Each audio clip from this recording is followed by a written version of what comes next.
Les fromages Matoc, l'affineur des Pyrénées au cœur de la mêlée, présente Sud Radio, le journal de la Coupe du Monde. Quentin Cabanis. Ah, c'est moi qui dois baisser le niveau. Ça devrait aller, j'ai pas trop de pression. Allez, on démarre avec une bonne nouvelle pour le rugby français. Antoine Dupont qui a rejoint le 15 de France à Aix-en-Provence aujourd'hui. Il a été opéré il y a maintenant 8 jours de sa fracture maxillo-zygomatique et le numéro 9 et capitaine des Bleus a passé sa visite médicale hier. Et comme l'a annoncé la FFR via un communiqué aujourd'hui, il est autorisé à reprendre une activité physique progressive. Dans le reste de l'actualité rugby, mercredi, l'Uruguay est venu à bout péniblement de la Namibie 36-26.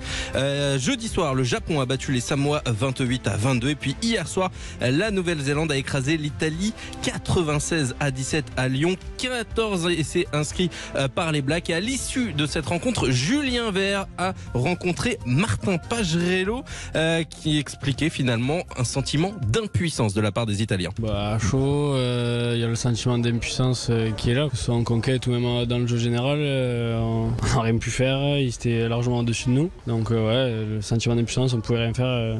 Quoi qu'on avait envie de mettre en place, ça ne marchait pas. Et eux, c'est les Blacks. Ils étaient dans un bon jour aussi, donc il y a tout qui réussissait pour eux, quoi. Il faut vite passer à autre chose. Et avant ce match, c'était un 8e de finale, mais on en a encore un vendredi prochain contre la France. Donc vite passer à autre chose et relever la tête très rapidement.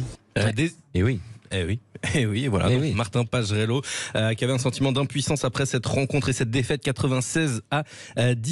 Et Julien Vert, il a également rencontré des supporters aux abords du stade du côté de Lyon hier. Et notamment David qui estimait, lui, que ce match, il n'a eu lieu, mais que dans un sens finalement. Donc moi, c'est David. Le match, on a vu du spectacle, mais que d'un côté finalement.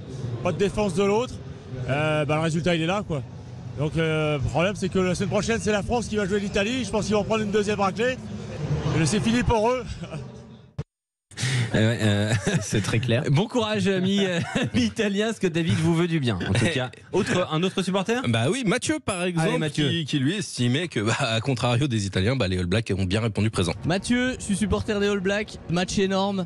On pensait pas avoir autant de points et Nouvelle-Zélande, elle monte en puissance et franchement, gros match. Les premières fois que je les vois, équipe de légende, le haka incroyable. Franchement, belle soirée, le stade plein, c'était fou. Ouais. Italiens, dommage, mais ils sont tombés contre plus fort. Non, en secret, j'ai le maillot des Bleus qui attend à la maison, mais j'espère revoir un bon France-Nouvelle-Zélande en finale, comme tout le monde. Eh oui. Oui, bravo Mathieu. Merci. Mathieu qui a le maillot des Bleus, ça tombe bien puisque les Bleus, ils vont d'ailleurs même retrouver l'Italie qui a perdu cette rencontre la semaine prochaine. Et Antoine Dupont, oui. Dès aujourd'hui. Oui, dès aujourd'hui dans le staff, mais a priori retour pour les quarts de finale. Antoine Dupont. Le staff. Dans le staff. Ouais, parce qu'il est capitaine, il est entraîneur, il fait tout. Antoine Dupont, c'est vraiment l'homme de cette équipe de France. En tout cas, France-Italie, ce sera la semaine prochaine. Ce sera évidemment sur Sud Radio, la radio de la Coupe du Monde de rugby. Aujourd'hui, il y avait 3 matchs au programme. Ça a démarré avec un Argentine-Chili et un succès argentin 59-5. Vous l'avez vécu il y a quelques minutes maintenant. Fidji-Géorgie avec les Fidji qui se sont imposés face à la Géorgie 17-12. Et puis il y aura désormais dans 49 minutes, si je sais bien compter, c'est ça, une rencontre entre l'Écosse et la Roumanie. Demain, 2 matchs au programme, Australie-Portugal et Afrique du Sud-Tonga. Tout ça, ce sera évidemment à suivre sur Sud Radio, Alexandre. Et oui, quel est le match qui vous a le plus emballé? On va se poser la question.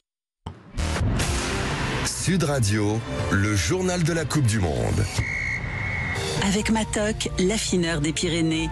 Plaquez tout pour goûter nos fromages.